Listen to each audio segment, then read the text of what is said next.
개념이 잘 세팅이 되어 있어야 사람의 유전에서도 안 막히고 안 밀리고, 그죠?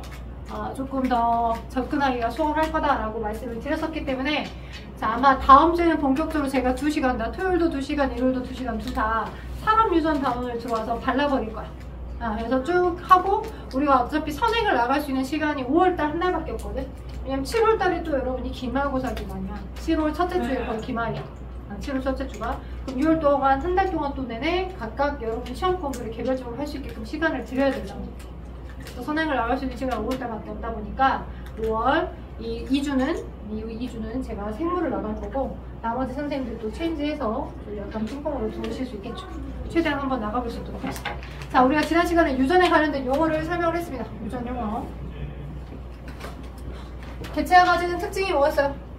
뭐 쌍꺼풀이 있어? 쌍꺼풀이 없어? 보조개가 있어? 없어? 두 글자. 형질. 어저께 했던 거 다시 하는 거야. 자, 형질. 개체가 가진 특징, 형질. 자, 그 다음에 자, 그 형질들 중에 완두콩을 가지고서 얘기를 해보자면, 완두콩의 모양은 둥근 모양이 있고 주름진 모양이 있고 딱 두 개밖에 없어. 둥근 모양이 있고 주름진 모양이 있어. 또는 완두콩의 색깔, 종자의 색깔은 황색이 있고 녹색이 있어. 다른 색깔은 없어. 이렇게 색깔을 기준으로 해서 서로 비교 관계에 해당하는 형질들. 이 두 개는 비교 관계가 아니지. 얘는 모양에 대한 것과 얘는 색깔에 대한 거니까 이 두 개는 서로 비교 관계에 해당하는 특징이 아닐 거잖아. 그래서 이 두 개가 서로 비교 관계지. 하나는 둥그러, 하나는 주름줄어. 모양에 대해서. 이렇게 비교 관계에 있는 그런 특징들을 우리는 그걸 대립형질이라고. 대립형질. 서로 비교 관계에 해당하는 거. 마치 사람의 혈액형으로도 비교를 하자면, 혈액형이 ABO식 혈액형이 A형이 있고 B형이 있고 O형이 있고 AB형이 있잖아. 그러니까 A형, B형은 혈액형 사이에서 서로 무슨 형질인 거야? 비교 관계에 해당하는 형질인 거야. 그치? 또 B형하고 AB형도 서로 비교 관계에 있는 형질인 거야. 또 O형도 서로 비교 관계에 있는 형질인 거야. 서로가. 하나의 형질에 대해서 서로 비교 관계에 해당할 수 있는 형질. 하나의 캐릭터에 대해서. 혈액형이면 혈액형. 모양이면 모양. 그치? 색깔이면 색깔. 그것에 대해서. 오케이? 그게 뭐가 되는 거다? 우리는 비교 관계에 있는 형질, 그거 우리는 대립 형질이라고 한다고. 근데 이들은 이렇게는 대립 형질 사이는 아니라고 해. 모양에 대해서 모양끼리만, 색깔에 대해서 색깔끼리만 봐야지 비교 관계인 형질, 대립 형질이 맞게 설명이 되는 거예요. 되겠나요? 되겠어요? 오케이. 자, 그래서 형질 설명했고요. 대립 형질 설명했고요. 겉으로 나타나는, 그래, 완두콩 모양이 둥글어요? 둥근 완두콩 모양의 색깔이 뭐 황색이에요? 그러면 뭐 황색. 이렇게 그 모양이 나타나서 있는 캐릭터 그대로 읽어주는 거 우리 뭐 표현형이라고. 표현형. 겉으로 드러나는 것들을 한글로 나타내준 걸 표현형. 그죠? 한글로 나타내주는 건 표현형인데 걔네들을 뭐로? 알파벳 기호로 나타내는 거. 대문자 Y 또는 대문자 Y, 소문자 R 이렇게 알파벳 기호로 나타내는 거 우리 뭐라 한다? 이걸 우리 유전자형이라고 한다. 오케이? 알파벳 기호로 나타내는 것들이 유전자형. 알파벳 기호. 그죠? 유전자형. 오케이? 유전자형. 됐죠? 자, 그리고 그 유전자에 대해서 순종이 있고 잡종이 있었죠. 순종은 뭐야? 엄마 아빠로부터 물려받은 게 똑같은 타입들. 2개와 5개로부터 각각 하나하나씩 정보를 물려받았는데 그 한 쌍이 엄마하고 아빠로부터 받은 대립 유전자 사이가 서로 똑같은 것들이 순종. 근데 엄마하고 아빠로부터 받은 게 서로 똑같은 걸 물려받으라는 법은 없잖아. 다른 걸 받을 수 있죠. 아빠가 A의 유전자를 줬는데 엄마는 O 유전자를 줬을 수도 있잖아. 서로 다른 유전 조합을 주게 되면 그건 우린 잡종이라는 거죠. 그래서 순종을 우리가 다른 말로 동형접합 이렇게 표현하기도 하고요. 잡종을 우린 다른 말로 이형접합 이렇게 표현합니다. 다를 이자를 써서. 나눌 이가 아니라 다를 이자를 써서. 그치? 순종은 엄마 아빠부터 받은 유전자 타입이 똑같으면 순종. 엄마 아빠부터 받은 타입이 유전자형의 타입이 다르면 그거 우린 잡종. 거의 모든 개체들은 다 잡종이 되죠. 잡종. 엄마 아빠로부터 동일한 하나의 형질에 대해서 똑같은 걸 무조건 받을 수는 없습니다. 자, 그래서 멘델은 완두콩을 가지고, 완두콩이 왜냐면 싸고 그죠? 재료도 저렴하고 한 세대도 짧아. 유전을 연구해 보려면 결과가 빨리 나와요. 그치? 내가 어떤 예측을 했던 그 결과치가, 그 가설에 알맞는 결과치가 빨리 나와줘야, 그래야 내 세대가 죽기 전에, 과학자가 죽기도 전에 뭔가 결과가 나와야 되겠잖아. 과학자보다 내가 연구하고자 하는 결과가 나오는 그 길이가 되게 길어버리면 안 되겠지. 네, 그래서 자, 멘델은 자, 연구 재료로 뭘 사용했냐면 완두콩을 사용했어요. 왜? 완두콩이 일단 싸고 한 세대가 짧고 그래서 결과가 빨리 얻어지고, 오케이? 세대의 길이가 짧아서. 그래서 서술형으로도 많이 물어본다. 한 세대가 짧고 왜 완두콩을 실험의 재료로 사용하게 되는지. 한 세대가 짧고, 그치? 한 세대가 되게 짧고, 오케이? 그리고 뭐야? 자손수가 많고, 자손수가 많기 때문에 통계 처리하기 쉽잖아. 한 세대도 짧고 자손수도 되게 많고, 그죠? 그래서 통계 처리하기가 쉬우니까 통계 처리. 통계 처리를 했을 때 신빙성이 확보가 되려면 그런 그 데이터값, 모집단의 수가 많아야 신빙성이 확보가 될 거잖아. 그래서 태어난 자손의 개수가 훨씬 많을수록 훨씬 더 신뢰도가 얻어질 수 있기 때문에, 그래서 완두콩이 자손수가 많은 장점 때문에 유전 연구 재료로 사용됐을 수 있었던 거예요. 오케이? 오케이. 자, 그리고 자, 일단 값이 싸고 실험이 잘못되더라도 그 모종을 또 쉽게 사서 다시 재배할 수 있으니까. 그리고 상대적으로 대립 형질도 사람의 형질보다는 뚜렷한 편이야. 대립 형질이 뚜렷해서. 모양을 가지고서 서로 다르게 두 개. 대립, 이제 딱 모양에 대해서 두 개만 있고, 색깔에 대해서도 딱 두 개만 있고, 황색깔이. 그래서 완두콩을 가지고도 실험을 많이 했고, 그래서 멘델이 실험을 통해서 얻어내졌던 법칙들 중에 오늘 분리법칙하고 독립법칙까지 갈 거라고. 분리법칙은 거의 생식세포 분열을 전제로 확인한 실험인 거야. 우린 이미 생세포 분열의 그 개념을 받아들이고 있어요. 근데 1826년도, 그러니까 1950년도에 와야지만 겨우 DNA의 존재를 확인했어요. 이 세대에서 그 다음 세대의 세포로 유전 정보가 흘러가는 게 이중 나성 구조를 가지고 있는 DNA이구나 라고 하는 걸 1950년도에 들어서야 비로소 알아냈어요. 유전이 되는 재료가, 유전이 되는 물질, 세포에서부터 그 다음 세포로 전달되는 물질이 DNA고, 엄마 아빠의 그 DNA 정보로부터 내가 가지고 있던 정보가 이렇게 발현이 되는 거구나 라고 하는 걸 1950년도에 들어서야 겨우 왓슨 크릭에 의해서 이렇게 이중 나성 구조예요 라고 하는 물질을 확정을 한 거고, 그 전에는 전달되는 물질이 있는 것 같은데 아닌가? 아리송했던 것 뿐이야. 근데 그걸 유전이라고 하는 그 아이디어로 실제 식물을 실험 재배를 해봐서 가설을 설정하고 그 가설이 맞는지를 확인하는 그 결과를 통해 멘델이 이미 그 생식세포 분열이라고 하는 그 과정을 확인한 법칙이 분리법칙이에요. 오케이? 자, 그래서 분리법칙. 자, 멘델의 잡종, 그러니까 식물 잡종에 대한 연구. 식물 잡종에 대한 연구라고 하는 논문 이름이야. 멘델이라고 하시는 분은 멘델레프하고 달라요. 주기율표 얘기하셨던 멘델레프라는 사람하고 다른 분이신데, 이 분은 거의 뭐에 대한 실험을 세팅을 한 거냐면, 그러니까 식물을 재배해서, 그러니까 성직자였어. 성직자, 카톨릭 신부. 그래서 식물학자이기도 했고 철학자이기도 하고 수학을 잘하시는 분이기도 했고, 그래서 그 자기 텃밭, 성직 그 교회 밑에 텃밭에다가 자기 어떤 개념으로 확인해보는 실험을 실제 완두콩을 재배를 해봐서 확정적으로 실험하신 거죠. 그래서 어떻게 한 거냐? 자, 세 가지의 멘델의 그때 당시에 법칙이 있는데, 우열의 원리, 어제 우열의 원리를 설명했잖아요. 그 전까지는 대부분 다 서로 다른 대립 형질을 가지고 있는 엄마 아빠를 결혼시키면, 그러면 자손이, 하나의 자손이, 한 명의 자손이, 그러니까 예를 들어서 야누스처럼 여기는 아빠 닮고 여기는 엄마 닮고 무조건 엄마 아빠가 반반씩 표현이 된다라고 생각했던 혼합설을 믿었던 시대였어. 실험을 안 해봤을 때 멘델 이전의 사람들은 분명 여기 왼쪽은 엄마 닮고 오른쪽은 아빠 닮고, 눈 왼쪽은 엄마 닮고 오른쪽은 아빠 닮고, 코 왼쪽은 아빠 닮고 여기는 오른쪽은 엄마 닮고, 이렇게 생각했다고. 실험해보기 전에. 오케이? 근데 실험을 해보는 걸 통해, 멘델이 실험해보는 걸 통해 전달이 되는데, 엄마 아빠의 정보의 반반이 그 다음 세대에 전달이 되긴 하는데, 자손 제1세대 때 F1 세대라고 할 걸. 잡종 제1세대. 잡종 제1세대, 다른 말로 자손 제1세대라고 표현합니다. 그걸 F1으로 이렇게 많이 표현해요. 이 F1 세대에 자, 부계와 모계로부터 받았던 정보. 자, 어찌됐든 엄마와 아빠의 하나의 표현형을 결정할 때도 엄마의 체세포가 대문자, 대문자 이렇게 순종의 둥근 형질을 갖는 정보들만 갖고 있었겠죠. 순종의 둥근 형질을 갖는 정보만. 그 다음 또 순종의 여기 엄마 쪽에 주름진 유전 정보를 가지고 있는 정보만 갖고 있었겠죠. 소문자, 소문자 이렇게.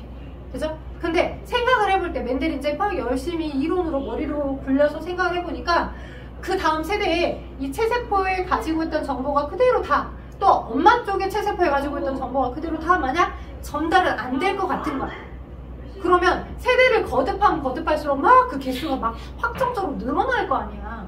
그럼 당군 할아버지에서부터 나 때까지 생각하면 하나의 형질을 결정하는 유전 정보를 나는 무궁무진하게 엄청 많이 갖고 있어야 되는데 그렇지 않아 보였어. 생각적으로. 오케이? 그래서 아마 한 쌍의 대립 유전자, 한 쌍의 어떤 형질이 한 쌍이 한 형질을 결정할 건데 순종의 둥근 완두콩하고 순종의 주름진 완두콩 이렇게 있을 때 순종의 둥근 완두와 그지? 순종의 둥근 완두를 결정해주는 아빠 세대, 순종의 주름진 형질을 결정해주는 엄마 세대, 이렇게 순종의 둥근 걸 결정해주는 아빠 세대, 순종의 주름진 형질을 결정해주는 엄마 세대들이 각각 이렇게 있을 때 이 대문자 알알이 아빠 쪽에서도 2개 다 하고 소문자 알알이 엄마 쪽에서 2개 다 하고 이럴 것 같지는 않았다고. 이럴 것 같지는 않았다고. 왜? 그러게 되면 몇 세대를 계속 반복하게 되면 그 다음에 가지고 있는 얘네들의 개수는 막 엄청 무궁무진하게 막 늘어나 버릴 거잖아. 예? 세대를 거듭해도 항상 일정하더라고 하는 거야. 특정 형질을 결정하는 그 대립 유전자의 개수가 막 늘어나진 않아. 기하급수적으로 늘진 않더라고. 그래서 이렇게 2개가 한꺼번에 전달되진 않고 엄마 아빠로부터 각각 물려받아서 자, 어떻게 나눠지더라도 대문자 R 중에 R 하나 타이면 줄 거 아니야? 어떻게 나눠지더라도 소문자에 찢어지더라도 소문자 R들만 줄 거잖아. 이렇게 아빠 쪽에서도 이거 둘 중에 반 틈만, 엄마 쪽에서도 이거 둘 중에 반 틈만. 근데 엄마가 가지고 있는 이 타입의 정보들이 다 똑같고 아빠가 가지고 있는 이 타입의 정보들이 똑같기 때문에 무조건 아빠한테는 대문자 R만 받고 엄마한테는 소문자 R만 받았을 거다. 자손제 1세대 때 이럴 거다라고 얘기했고, 근데 이렇게 태어난 아이들의 표현형을 바꿨더니 얘가 둥근 완두고 얘가 주름진 완두잖아. 근데 까봤어. 실제 완두콩을 다 까봤더니 까본 그 완두콩에서는 다 둥근 형질을 가지고 있는 완두들만 태어나더라는 거야. 분명 주름진 유전 정보를 묻혀줬는데. 오케이? 받긴 받았는데 둥근만 표현이 됐어. 받긴 받았는데. 그러면 받긴 받았는데 둥근만 표현됐으면 얘는 그러면 아예 주름진 정보는 아예 안 표현될 건가? 표현되긴 할 건가 궁금했어. 여기까지가 순종의 둥근 거랑 순종의 주름진 거랑 엄마 아빠를 교급을 시켜서 자손제 1세대에 둘 중에 한 가지의 표현형만 나왔네요. 둥근 것만 나왔네요. 이게 우열의 원리야. 오케이? 둘 중에 한 가지만 나왔나? 이게 우열의 원리야. 그러면 주름진 거를 받긴 받았는데 주름진 게 나올 거냐 안 나올 거냐 언제 나올 거냐 그거에 대해서 확인해 본 실험이 그게 분리법칙이야. 네? 얘네들끼리 같은 유전자를 갖는 F1이 이런 유전자를 갖는 얘잖아요. 자손제 1세대가 얘네들과 똑같은 유전자들끼리를 결혼을 시켜봤어. 이거 우린 자가수분이라고 합니다. 자가수분. 그러면 그 다음은 어떻게 되는지는 잠깐 쉬었다가 할게요. 오케이? 자, 왔습니다. 쉬는 시간 끝났고요. 자, 한번 이어서 한번 가보도록 하죠. 죽을 마십니까? 죽을 마시실 것 같으시면 안 되신데. 자, 그래서 방금까지는 어저께 했던 내용이라서 조금 스피드 있게 조금 다시 잡아드렸던 부분이 좀 있고요. 자, 왜냐면 전체를 좀 알아야 이 방금 순종 개념, 잡종 개념, 맨델의 우열 원리 이 개념은 사람 유전을 설명하는 데에서도 또 똑같이 쓰여요. 그러니까 같은 용어니까 그 용어 정리를 잘해서 꼭 기억하셔야 돼요. 유전자형, 표현형 이런 거, 순종, 잡종 이런 거. 자, 그리고 맨델이 얘기했던 그 완두콩을 가지고 실험했던 이 맨델 우열의 원리랑 그 다음에 오늘 지금 배울 분리법칙이랑 독립법칙은 자, 맨델 안에서만 적용되는 건 아니고 좀 브로드하게 사람 유전에서도 같이 적용이 됩니다. 오케이? 자, 그럼 한번 봐볼게요.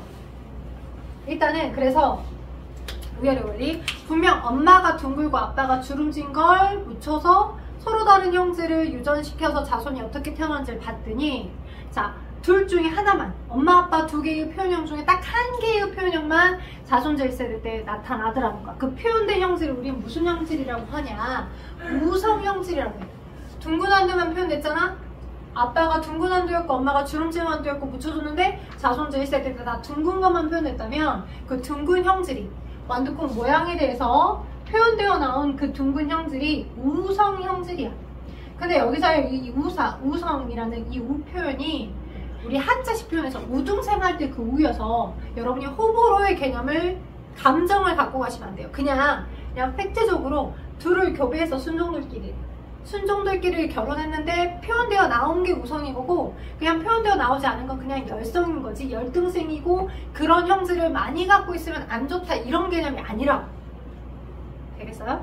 오케이? 자, 그래서 표현되어지지 않은 형질이, 내가 엄마가 주름진 완두였는데 주름진 형질이 안 나타났잖아, 자손 질세될 때. 그지? 안 나타난 이 형질을 우린 무슨 형질이라고 한다? 열성 형질이라고 한다고. 나타나지 않은 이 형질을 우린 열성 형질. 그지? 나타난 형질 F1 자손 질세될 때 표현되어 나온 형질이 우성 형질. 그래서 우성 형질만 자손 질세될 때 나타납니다. 이걸 우열의 원리라고 한다고 해.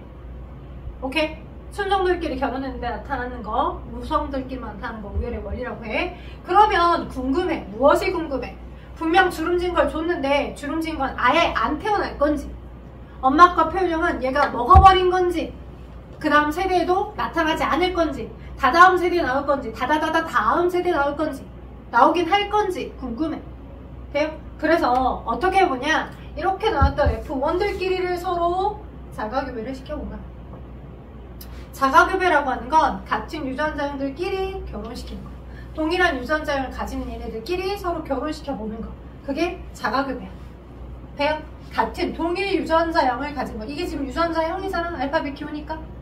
같은 유전자형을 가지는 것끼리 결혼시키는 걸 뭘 한다고? 자가교배. 근데 이미 여러분이 어느 정도 생식세포 분열이라고 하는 걸 배우고 넘으셨기 때문에 아실 거라고. 이 체세포 두 개가 표현되어 있는 건 얘 자체도 엄마 아빠로부터 물려받은 한 쌍으로 가지고 있는 정보를 갖고 있는 체세포야. 근데 체세포가 100% 그대로 생식에 참여해? 그렇지 않잖아. 여러분들 봐봐. 여러분의 체세포가 여러분의 생식에 참여하는 거야. 안 그래? 남자의 몸에 전체적으로 가지고 있는 체세포가 있지. 근데 생식에 참여하는 건 뭐야? 올챙이같이 생긴 정자잖아. 그럼 정자는 아빠가 가지고 있는, 너희들이 가지고 있는 그 체세포의 유전 정보에 모두 다를 다 갖고 있어? 그렇지 않아. 이 사람의 염색체 수, 남자든 여자든 들어있는 이 염색체의 수는 총 몇 개야? 사람이라는 종은 총 46개야. 44개가 상염색체고, 남자는 성염색체로 무엇을 갖고 있어? X염색체와 Y염색체를 가지고 있어. 그치? 우리 배웠지? X와 Y를 가지고 있어. 그치? 근데 이건 체세포라고. 상염색체와 성염색체 두 개 가지고 있는 이런 유전 정보의 조합을 가지고 있는 건 이건 체세포라고. 돼요? 이런 유전 정보 조합을 가지고 있는 건 체세포야, 체세포. 되겠어? 오케이? 근데 이 46개, 총 46개죠? 44 플러스 XY니까 44, 45, 46개니까. 그치? 총 46개를 가지고 있었던 그것이 그 정자 안에 다 들어가는 건 아니라고. 오케이? 그냥 어떤 형태로든 랜덤으로 다 찢어져서 22 플러스 X를 가지고 있는 정자나, 오케이? 22 플러스 성염색체 중에 Y를 가지고 있는 정자, 두 타입의 정자가 만들어져서 생식에 참여하는 거야. 돼요?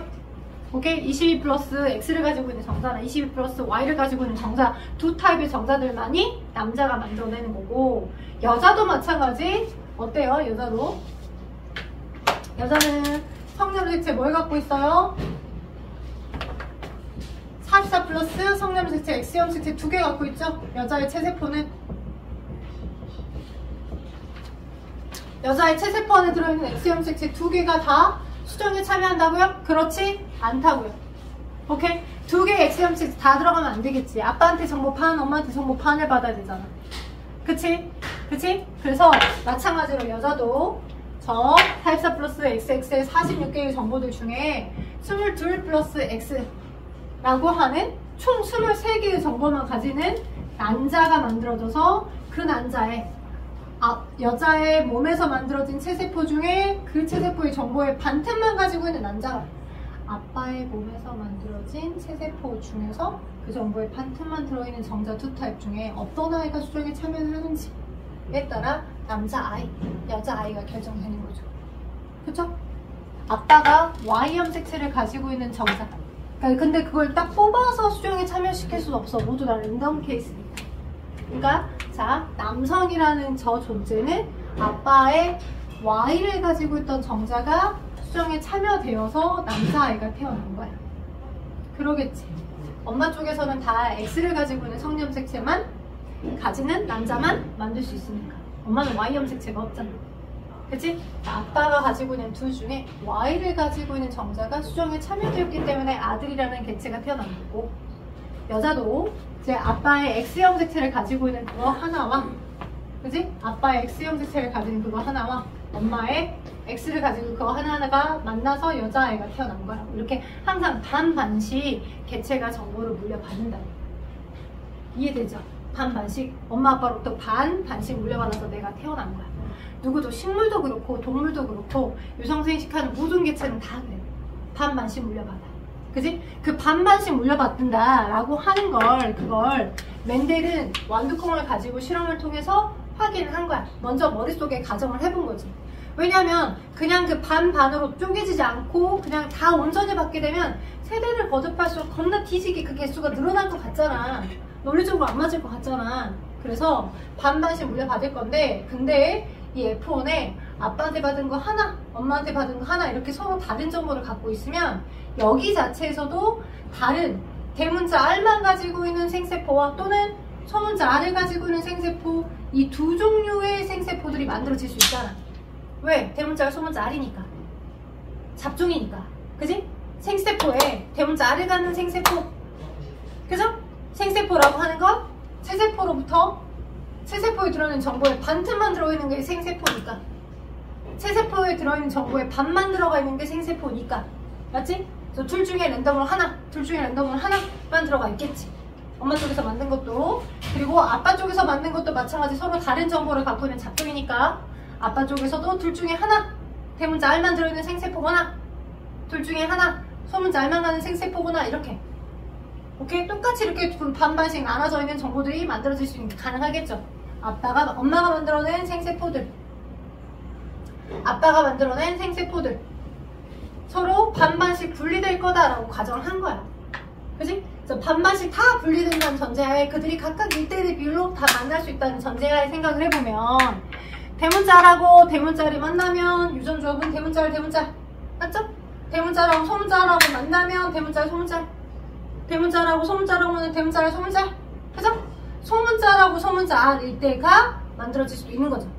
이렇게 자식이 F2 자식이 만들어질 수 있는 형태들이 대문자의 유전자를 갖는 자식도 있고, 대문자의 소문자의 유전자를 갖는 자식들도 만들어지고, 소문자의 유전자형을 가지고 있는 자식도 만들어질 수 있네. 근데 그게 유전자형의 비로 만들어지면 너 하나, 너 두 개, 너 하나잖아. 그지? 눈에 보이는 거 그대로. 그러니까 1대 2대 1로 태어나더라는 거. 유전자형의 비는. 그지? 근데 우리가 방금 이미 우열법칙을 하면서 배웠잖아. 뭐와? 이것도 표현형이 둥근 거. 그쵸? 이것도 표현형이 둥근 거. 우열의 원리에 의해서. 그쵸? 서로 다른 정보를 갖고 있더라도 우열이 확실한 경우에 우성만 표현되더라. 너도 둥근 안 두잖아. 너도 둥근 안 두고. 둘 다 둥근 안 두잖아. 표현형은. 둘 다 표현형은 둥근 안 두잖아. 둥글게 둥글게 짝 둥글게 둥글게 둘 다 둥근 안 두잖아. 그치? 그래서 유전자형의 비는 1대 2대 1이더라도 그죠? 표현형의 비는 3대 1이고 그죠? 표현형의 비는 너도 둥근 거 둥근 거 둥근 거 너는 주름진 거 그죠? 둥근 거랑 주름진 게 몇 대 몇으로 나오네? 3대 1로 나오네. 드디어 주름진 형질이 하나 나오긴 했네. 드디어 주름진 완두가 1만큼의 비율로 하나 나오긴 했네. 분리되어 나왔네. 순종의 어버이 세대부터 있었던 열성 표현형이 F1 자손제 1세대 때는 표현되어 나오지 않다가 자손제 2세대가 되어서야 결국 하나가 나오긴 했네. 분리되어 나오긴 했네. 그게 분리법칙이라고. 생세포 분열에 의해서 반반씩 각각 다 만들어질 수 있어요. 생세포들이. 여기에서 각각 반반씩 분리되어 서로 다른 두 종류의 생세포가 만들어져요. 돼요? 여기서 서로 다른 두 종류의 생세포가 만들어져요. 분리되어서. 그들이 분리됐었기 때문에 소문자를 주름진 거라도 하나 만들 수 있었던 거잖아. 그게 분리법칙이라고. 이미 우리가 알고 있는 감수분열, 생세포 분열에 대한 그 느낌적인 느낌을 실험을 통해 확인해낸 실험이 분리법칙이에요.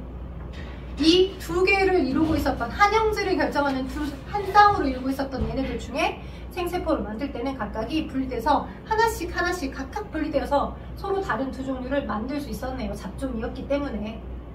그 잡종이었기 때문에 그들이 서로 다른 두 종류를 만들고 여기도 서로 다른 두 종류를 만들었기 때문에 소문자의 주름진 만두가 비로소 태어났네요. 이게 분리법칙이라고. 그치?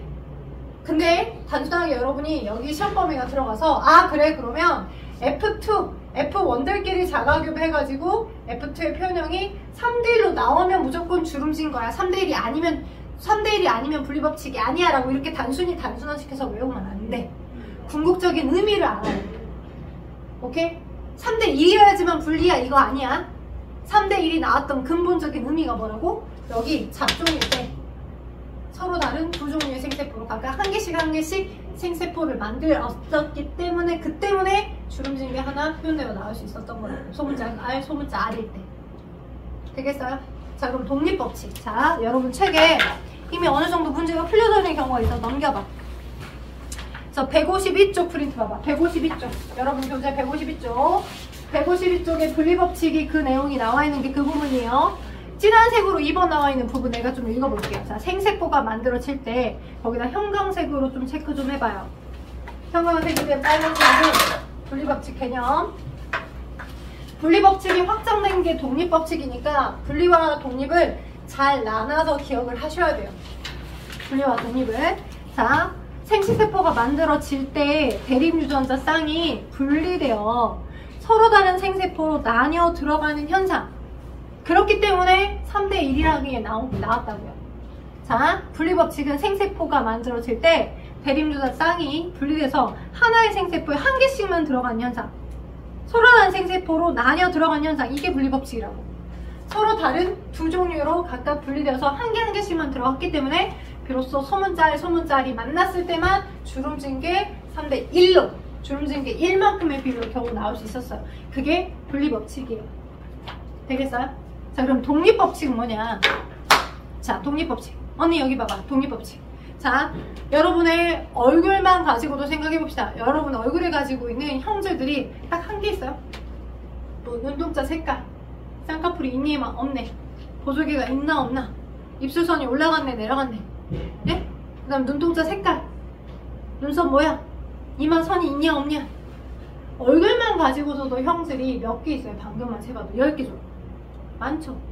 그죠? 그러니까 한 개체가 형질을 딱 한 개만 갖고 있진 않아요. 하나의 개체가 형질을 여러 개 갖고 있어요. 동시다발적으로 같이 갖고 있다고. 그래서 완두도 보니까 완두콩의 형질이 완두콩의 모양만 있는 게 아니라 완두콩의 색깔도 있고요. 완두콩의 꽃잎의 색깔도 있고요. 동시에 여러 개가 있잖아요. 방금은 딱 한 가지 형질만 집중해서 연구를 해본 거야. 우열의 원리랑 뭐까지는 분리법칙까지는 딱 한 가지 형질만, 한 가지의 대립 형질만 집중해서 적으로 연구. 오케이? 한 가지의 대립 형질만 딱 한 가지만 연구를 해본 거가 방금 배웠던 우열의 원리랑 분리법칙이었다면 그들을 믹스해서 야 그러면 개체가 한 가지의 형질만 하나만 딱 갖고 있는 게 아니라 여러 개를 동시에 갖고 있는데 그 여러 개 동시에 갖고 있는 두 가지 이상의 형질이 어떻게 유전되는지 한번 봐보자. 에? 뭐 완두콩의 모양이 유전될 때 색깔이 유전을 하게 되면 색깔의 유전이 뭔가 완두콩의 모양이 얹혀져가지고 막 유전을 방해한다거나 그럴 수도 있잖아. 유전이 안 되게, 발현이 안 되게, 그지? 또는 막 뭐 세 번째가 이렇게 유전되다 보면 가다가 말다가 할 수도 있고, 그지? 그래서 두 가지 이상의 형질을 같이 넣고 유전 양상 본 거야. 두 가지 이상의 형질의 유전을 연구한 거. 그게 세 번째 거야. 두 가지 이상의 형질에 대한 유전을 연구해 본 거. 그게 세 번째 거로, 그게 독립법칙이야. 결론부터 얘기하면 말 그대로 독립적이다 이거야. 오케이? 독립법칙. 두 가지 형질을 같이 놓고 유전한 건데, 이 독립법칙은 앞서 계속 설명했던 이 전체에 대한 것들이 다 함께 아울러져서 이해가 되어야 복합적으로 판단이 가능합니다. 그래서 계속 오늘 연달아서 계속 설명하게끔 한 거예요. 어제부터 오늘까지. 자, 여러분의 몸에도 혈액형도 있고요. 그죠? 내 이마 선도 있고요. 콧볼의 모양이나 이 귓볼이나, 그죠? 보조개가 있냐 없냐, 쌍꺼풀이 있냐 없냐, 같이 형질을 여러 개를 복합적으로 같이 갖고 있잖아요. 그쵸? 완두콩도 여러 대립형질, 7개나 되는 이상의 대립형질이 있겠지만 완두콩의 모양과 완두콩의 색깔을 같이 유전 양상을 봐본 거야. 어떻게 유전된지 봐보려고. 오케이? 그래서 모양, 완두콩을 가지고 완두콩의 모양에 대한 형질과 모양과 색깔에 대한 유전을 같이 연구해봤어. 그게 독립법칙이야. 일단 항상 처음 유전 양상을 실험해야 될 때는 순종의 어버이 세대에서부터 시작합니다. 순종의 어버이 세대. 그러니까 둥글고 모양에 대한 것과 색깔이니까 황색.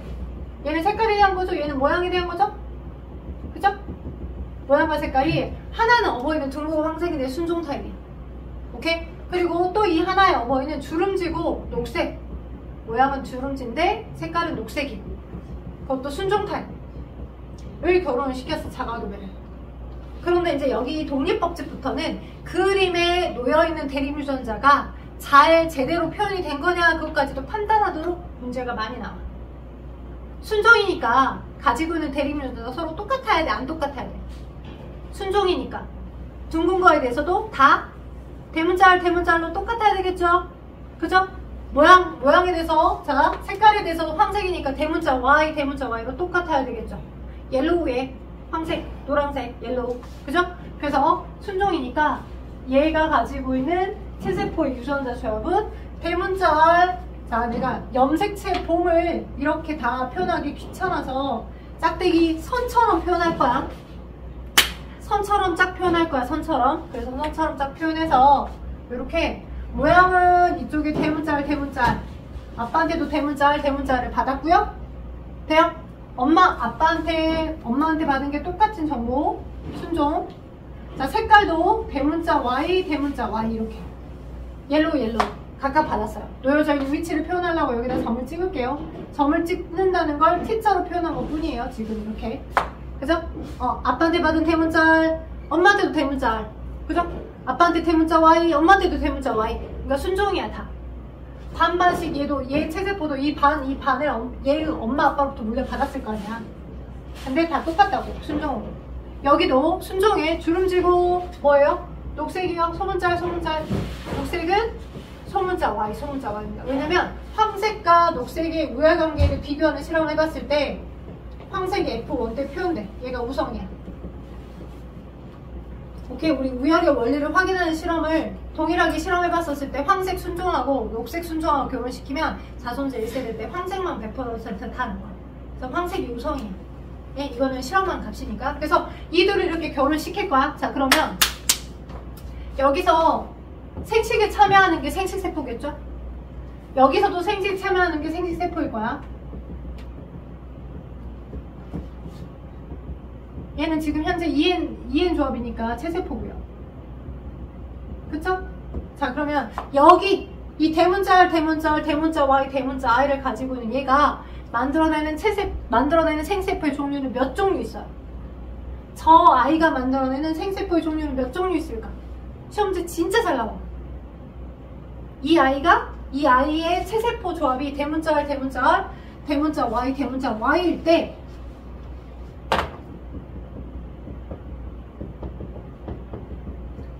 유전자, 대문자 똑같아요. 이렇게 되어 있는 EN의 체세포 조합이거든요. 그쵸? 근데 이렇게 되어 있는 아이에서 만들어내는 생세포는 몇 종류가 있을까? 종류는 서로 다르면 다른 거죠. 그쵸? 몇 개 나올까, 진서야? 몇 개 나올까, 은서야? 뒤에 똑같이 서로 끝나요. 몇 개 나올까요, 세빈아? 몇 종류? 5개? 4개? 1개? 왔다 갔다 하네. 몇 개? 3개? 쌍을 이루고 있었는데 이 2개씩 쌍을 이루고 있었던 것 중에서 몇 개만 들어가야 돼. 생세포니까 하나만. 그쵸? 쌍을 이루고 있었던 것 중에 2개가 서로 똑같은 조합이니까 진짜 어떻게 나와지더라도 하나만. 그쵸? 그러니까 어떤 친구는 물어보잖아요. 그러면 이렇게 된 생세포 하나, 다양하게 본인이 생각할 수 있는 모든 경우를 다 생각하는 거야. 이렇게 된 생세포 하나, 그 다음에 이렇게 된 생세포 하나, 이렇게 3개를 말하는 경우들이 대부분 많아요. 이렇게 얘기하는 친구는 생세포 개념이 없는 겁니다.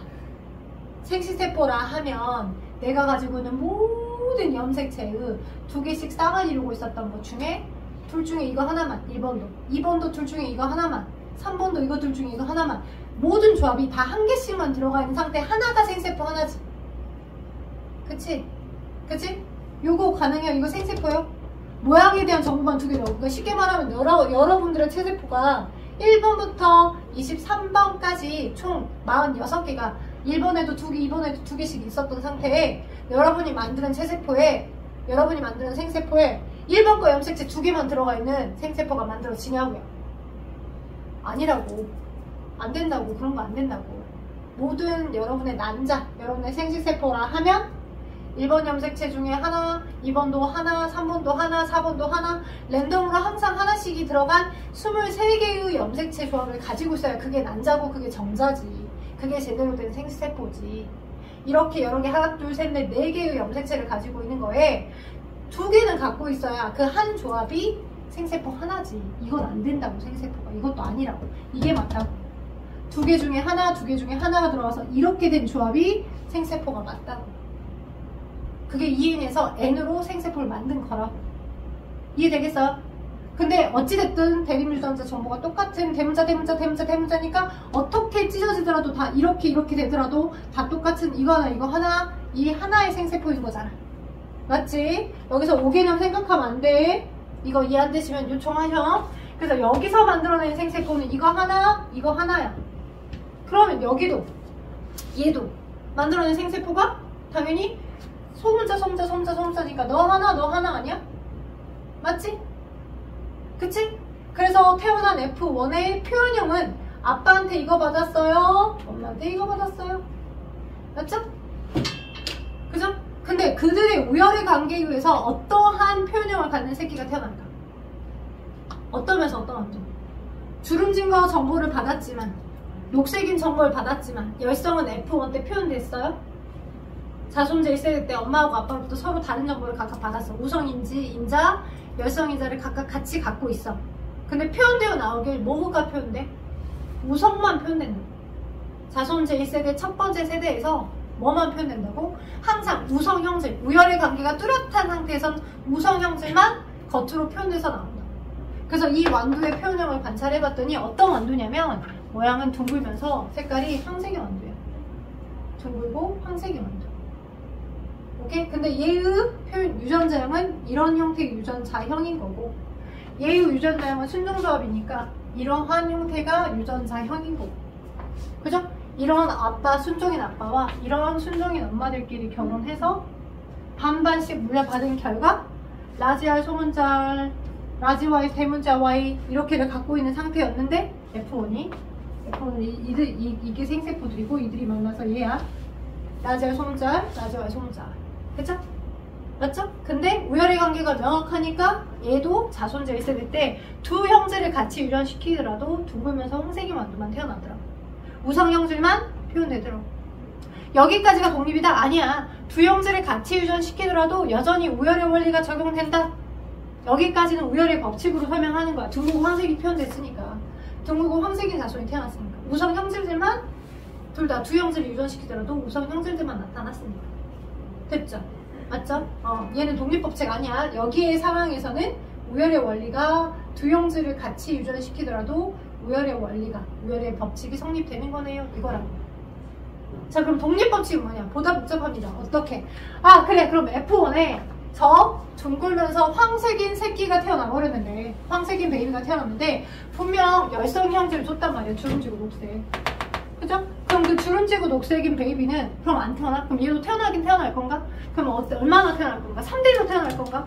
아니면 새로운 유전 양상으로 뭔가 둥근 형질이 색깔에 대한 형질의 유전을 방해를 해서 아예 색깔에 대한 형질이 안 태어날 수도 있는 거 아닌가? 그게 궁금했던 거야.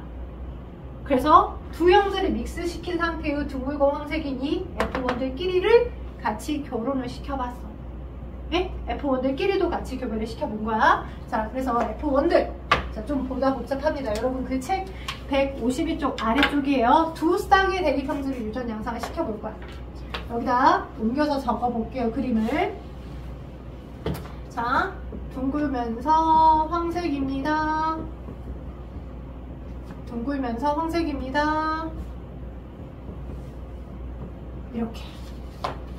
네? 둥글면서 황색입니다. 둥글면서 황색입니다. 얘를 결혼시켜 볼 거야. 돼요? 오케이? 결혼시켜 볼 겁니다. 자, 그럼 여기서 나올 수 있는 생세포는 몇 종류 나올까요? F1들끼리를 지금 자가교배 시켜봤어요. 자가수정. F1들끼리를 자가수정 시켜봤어요. 자, 여기서 나올 수 있는 생세포, 이 아이 하나에서 나올 수 있는 생세포 몇 종류? 이거 중에 이거 하나, 이거 중에 이거 하나 들어있는 이렇게 하나. 가능하죠? 또 이 반대짝꿍 이거 하나 가능하겠죠? 그리고 모양은 대문자 R이 들어갔는데 둘 중에 색깔은 이렇게. 그래서 크로스로. 얘 들어갔는데 얘 이렇게. 크로스로. 요렇게 해서 총 서로 다른 4개 가능하죠? 생세포. 여기선 요런 생세포와 요런 생세포. 이거 하나, 이거 하나. 이거 하나, 이거 하나. 이거 하나, 이거 하나. 이거 하나, 이거 하나. 다 태어날 수 있어요. 생시세포의 비가 1대1대1대1입니다. 그죠? 여기 독립법칙을 하다 보면 입에 달고 다니는 것처럼 9대 3대 3대 1 어디 가서도 9대 3대 3대 1 어디 가서도 9대 3대 그러니까 문장을 보지 않고 문제를 보지 않고 무조건 9대 3대 3대 1만 써먹으려고 하셔서 틀려요. 핵심적이었던 게 9대 3대 3대 1이에요. 근데 물어본 주어에 맞게 물어본 문장의 질문에 맞게 답을 해야 되겠죠. 만약 생세포는 몇 개가 어떻게 태어나냐 그러면 이거가 같은 비율로 1대1대1대1로 다 만들어져요 이 말이에요. 요런 생세포, 요런 생세포, 요런 생세포 다 만들어져요 이거예요. 여기서도 똑같죠. 여기도 얘와 동일한 유전자를 갖기 때문에 쟤도 똑같이 대문자 Y, 대문자 소문자 대문자 이렇게 다 태어난다. 1대1대1로 생세포들이. 그쵸? 그죠? 여기도 4개의 생세포를 만들고 얘도 똑같이 4개의 생세포들이 각각 분리돼서 태어났습니다. 여기까지도 마찬가지로 분리법칙이 적용이 되는 겁니다. 그죠? 서로 다른 4개의 생세포들이 각각 다 만들어졌어요. 여기까지도 다 분리법칙이 적용이 되는 거예요. 여기에서. 맞죠? 분리법칙, 감수분열, 분리법칙이 다 적용이 된 거고 그리고 얘네들끼리를 요렇게 그죠? 요렇게 해서 자 각각 다 만날 수 있도록 한번 해볼게요. 그러게 되면 자 요 생세포하고 요 생세포 만나면 같은 모양끼리 정리정돈해서 그림을 그려볼게요. 이렇게 저거랑 저거 이렇게 얘랑 얘 맞죠? 유전자형은 다 달라요. 유전자형 한치 오차도 없이 다 다르죠. 약간씩. 그치만 표현형으로 따져봅시다. 얘 어떤 원도예요? 표현형으로 따지면 둥글면서 황색 아닌가요? 맞죠? 얘 어떠면서 어떻습니까? 둥글면서 황색이죠? 그쵸? 얘 어떠면서 어때요? 둥글면서 황색입니다. 얘요? 둥글면서 황색이에요. 왜? 서로 다른 정보를 갖고 있더라도 우성 형질로만 겉으로 표현된댔잖아. 그치? 너도 둥글면서 황색이야. 돼요? 오케이? 자, 공간이 좀 좁은 것 같으니까 여기다 적을게요. 왜냐면 저 다이아몬드 형태의 그림이 진짜 대빵 뒤지게 중요해. 진짜 레알 중요해. 그래서 자, 요 생세포 요거 생세포 요거 같은 비율로 다 만들어진다라고 했었을 때 정리. 가운데 부분. 여기 뿅, 뿅, 뿅, 은 대문자의 소문자의 대문자와의 소문자 Y로 F1과 유전자형이 똑같은 아이들이 태어나. 여기도 F1과 유전자형이 똑같은 아이. 여기도 F1과 유전자형이 똑같아. 오케이? 얘하고 얘가 맞나봐. 대문자의 소문자의 대문자와의 소문자 Y잖아. 그래서 세로타입은 대문자의 소문자의 대문자와의 소문자 Y로 F1과 유전자형이 동일한 자손이 태어납니다. F1과 동일한 유전자형의 자손이 태어납니다.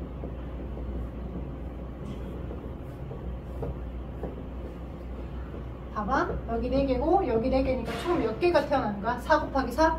16개가 태어나죠. 그 16개 중에 4개, 가로 방향의 4개는 16개 중에 가로 방향의 4개는 그치? 4 곱하기 4니까 16개 맞잖아요? 그 중에 4개는 가로로 나열되어 있는 4개는 F1과 유전자형이 동일해. 유전자형이 동일한 거야. 표현형이 동일한 게 아니야. 돼요? 4분의 1의 확률이. 맞죠? 그리고 이쪽 서라운드. 아까 방금은 여기서 썼던 것처럼 유전자형은 다르지만 다 둥글고 황색이야. 그러면서 나열되어 있는 게 상호 대칭이지 않겠어? 얘를 체류를 축으로 마치 딱 도장을 집어서 쫙 접은 것처럼. 왜? 나열되어 있는 방향이 똑같으니까. 얘랑 봐봐. 얘와 얘가 유전자형이 똑같거든. 자, 상호 대칭인 것처럼 딱 마치 뭐 그 뭐라 그러지? 미술에서 그런 거 있지 않냐? 데칼코마니처럼. 그치? 반을 가운데를 축으로 데칼코마니처럼 딱 접은 것처럼 좌우대칭은 똑같아요. 좌우대칭 똑같아요. 오케이? 똑같아서 여기도 둥글고 황색, 둥글고 황색, 둥글고 황색, 둥글고 황색. 하나, 둘, 셋, 넷, 다, 여, 일곱, 여덟, 9개가 둥글고 황색이 표현형의 자손이 태어나요. 9개가. 그리고 둥글고 녹색은 여기 가운데 뿅, 여기, 여기, 여기. 그죠? 둥글고 녹색이에요. 녹색이죠. 손자와의 손자와의. 그죠? 여기 둥글고 녹색입니다. 둥글고 녹색입니다. 소문자, 대문자, 둥글고 녹색.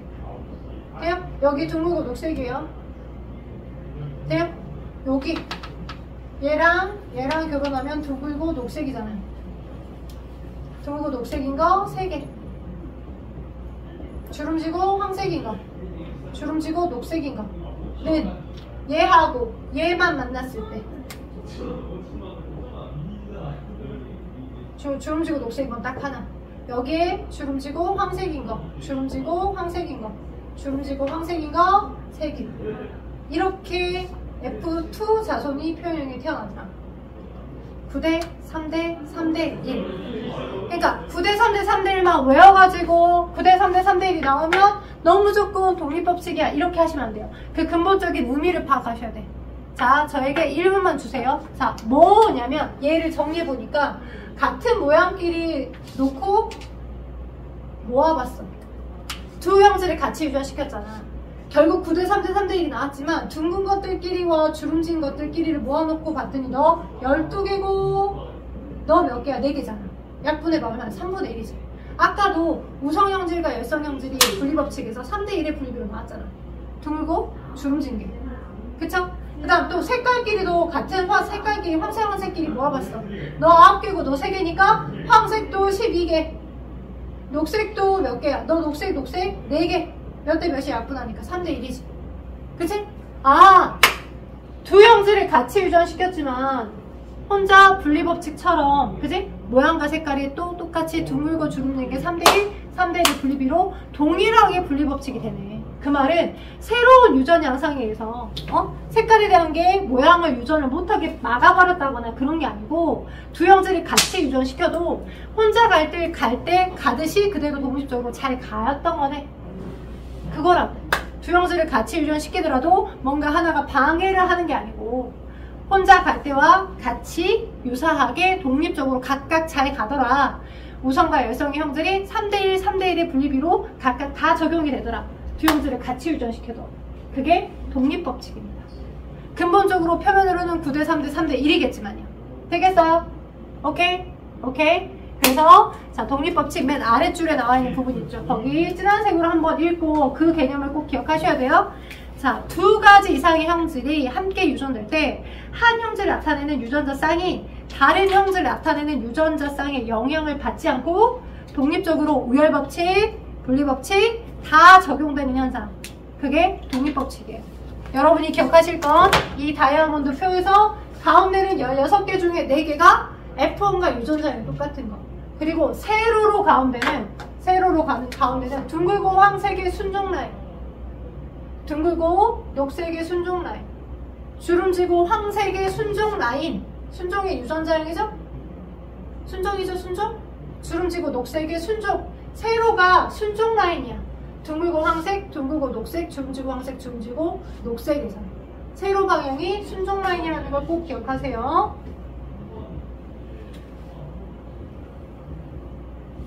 고생들 했고요.